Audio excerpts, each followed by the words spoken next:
ఓం సాయిరామ్. సమర్థ సద్గురు సాయినాథ్ మహారాజ్కి జై. సాయి భక్తులందరికీ నమస్కారం అండి. సాయిబాబా దయ వల్ల ప్రతి ఒక్కళ్ళు సంతోషంగా ఆనందంగా ఉండాలని మనస్ఫూర్తిగా కోరుకుంటూ వీడియో చేస్తున్న బాబా సందేశం ఏంటంటే, శరీరావలని బాబాని దర్శించాలని ఎందరో అనుకునేవారు. కొందరు అంతకు తగ్గ ప్రయత్నాలు కూడా చేసుకునేవారు. అయితే బాబా అనుమతి లేనిదే ఎవరు శరీరాలేరు. బాబా ఎప్పుడు పిలిస్తే అప్పుడే ఎవరైనా రాగలుగుతారు. ఇంతకు మునుపెప్పుడు నానా చాందోద్కరు, దాసగుణ తదితర భక్తులంతా బాబా కబురు అందుకున్న తర్వాతే షిరిడీ వచ్చి ఆయన దర్శనం చేసుకున్నారు. మనస్సులో ఇష్టం ఉన్నా లేకపోయినా కొందరు బలవంతంగానైనా షిరిడీ వస్తుంటారు. అలాంటి వారిని సంస్కరించి సన్మార్గంలో పెట్టడానికి ఏదో విధంగా వారిని తన దగ్గరికి రప్పించుకుంటారు బాబా.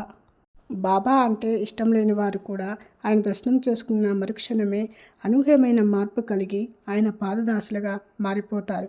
ఆయనతో తమకు జన్మజన్మల అనుబంధం ఉందని నిశ్చయించుకుంటారు. ఒక్క క్షణము బాబాను చూడలేకపోతే బతకలేము అన్న భ్రమలో పడిపోతారు. అలా బాబా పిలుపు అందుకొని ఆయన్నే నమ్ముకొని నిరంతరం ఆయన సేవ చేసుకున్న వారు ఎందరో ఉన్నారు. వాళ్ళ మనస్సుల్లో కానక్కర్లేదు రాళ్ళు రప్పలు కూడా. బాబాకు ప్రియమైన భక్తులైన నాన్న ఎందరినో షిరిడీ వెళ్ళి బాబా దర్శనం చేసుకోండి, కష్టాల నుంచి విముక్తి చెంది సద్గతి పొందండి అని చెప్పి ప్రోత్సహించేవాడు. అలా నానా మాటల వల్ల స్ఫూర్తి పొంది బాబాను దర్శించుకోవడానికి నిశ్చయించుకున్నాడు హరిసీతారాం దీక్షిత్. బాద్రాలో నివసిస్తున్న హరిసీతారాం దీక్షిత్ పేరొందిన న్యాయవాది.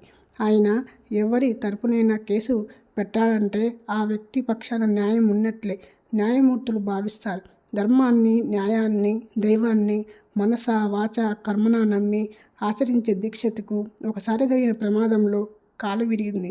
ఎంతమంది వైద్యులకు చూపించుకున్నా, ఎంత డబ్బు ఖర్చు పెట్టినా అతని బాధ తీరలేదు.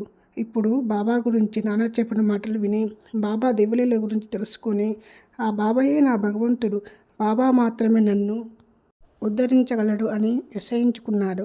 దీక్షిత్కు తోడుగా షిరిడీ ఎవరిని పంపాలా అన్న ఆలోచనలో పడ్డాడు నాన్న.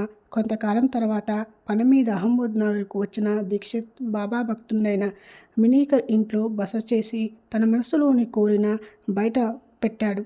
మినీకర్ చాలా సంతోషించాడు. అయితే దీక్షిత్కు తోడుగా ఎవరిని షిరిడీ పంపాలా అన్న ఆలోచనలో పడ్డాడు మినీకర్. అదే రోజు మసీదులో తన దర్శనం చేసుకున్న శ్యామ్తో, అహ్మద్ నగర్లో నీకేదో పని ఉంది అన్నావు కదా శ్యామ్, తక్షణం బయలుదేరి వెళ్ళు. తిరుగు ప్రయాణానికి ముందు మినీకర్ ఇంటికి వెళ్ళిరా అన్నారు బాబా.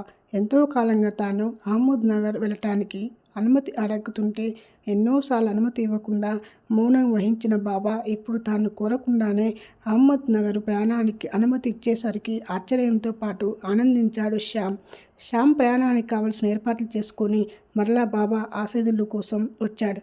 బాబా అతనికి ఊరి ఇచ్చాడు. శ్యామ్ నమస్కరించి మినీకర్ ఇంటికి వెళ్ళి రమ్మన్నారుగా, అతనికి ఏమైనా సందేశం ఇస్తారని అడిగాడు. సందేశం ఎందుకు?